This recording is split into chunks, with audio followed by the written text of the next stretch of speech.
GAM atau Gerakan Aceh Merdeka. Gerakan Aceh Merdeka lahir pada tahun 1976, dipelopori oleh Hasan Tiro. Latar belakangnya bukan sekadar soal identitas, tapi juga karena rasa ketidakadilan ekonomi. Aceh yang kaya minyak dan gas, tapi masyarakatnya merasa tak mendapatkan porsi hasil yang layak. Pemerintah pusat dianggap terlalu menguras sumber daya alam tanpa memperhatikan kesejahteraan rakyat. Selama lebih dari 2 dekade, konflik bersenjata terjadi antara GAM dan militer Indonesia. Puncaknya adalah saat diberlakukannya status daerah operasi militer pada akhir 1980-an yang justru memperparah pelanggaran HAM di wilayah Aceh.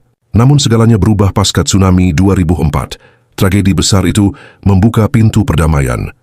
Pada tahun 2005, GAM dan pemerintah Indonesia menandatangani perjanjian damai di Helsinki. GAM setuju meletakkan senjata dan Aceh diberikan otonomi khusus yang sangat luas. Kini ex-anggota GAM banyak yang aktif dalam politik lokal melalui partai lokal di Aceh. Namun pada Mei 2025 muncul pernyataan dari Mauliadi, anak mantan tokoh GAM, yang menyatakan bahwa perjanjian Helsinki telah dikhianati dan menawarkan opsi referendum atau kemerdekaan bagi Aceh. Hal ini menunjukkan bahwa meskipun konflik bersenjata telah berakhir, ketidakpuasan terhadap implementasi perjanjian masih ada. RMS atau Republik Maluku Selatan. Republik Maluku Selatan diproklamasikan pada 25 April 1950 oleh mantan pejabat KNIL, terutama dari kalangan Kristen Maluku, seperti Dr. Chris Somokil. Mereka menolak masuk ke Republik Indonesia karena takut kehilangan otonomi dan status istimewa mereka. Namun proklamasi ini tidak mendapat pengakuan internasional. Pemerintah Indonesia pun segera melancarkan operasi militer, dan pada akhir tahun 1950-an, RMS berhasil ditekan di Maluku. Tapi gerakan ini tak benar-benar mati. Banyak pendukung RMS melarikan diri ke Belanda, dan di sanalah pusat kegiatan mereka berpindah. Kini, RMS lebih banyak beroperasi dalam bentuk simbolik dan kultural di pengasingan.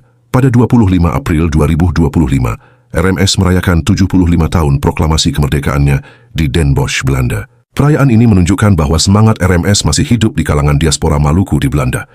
Di Indonesia, dukungan terhadap RMS sangat terbatas dan pergerakannya lebih banyak dicegah melalui pendekatan keamanan dan sosial. OPM atau Organisasi Papua Merdeka. OPM didirikan tahun 1965, tapi akar gerakannya lebih dalam sejak Papua diserahkan dari Belanda ke Indonesia pada 1963 melalui UNTEA. Banyak orang Papua merasa bahwa PEPERA 1969 dilakukan secara tidak demokratis karena hanya melibatkan sekitar 1.000 tokoh yang dipilih, bukan pemungutan suara langsung. Tujuan utama OPM adalah memisahkan Papua dari Indonesia dan membentuk negara sendiri. Mereka mengangkat isu pelanggaran HAM, eksploitasi, sumber daya, dan diskriminasi. Beberapa faksi OPM mengangkat senjata, sementara yang lain menempuh jalur diplomatik internasional. Hingga Mei 2000,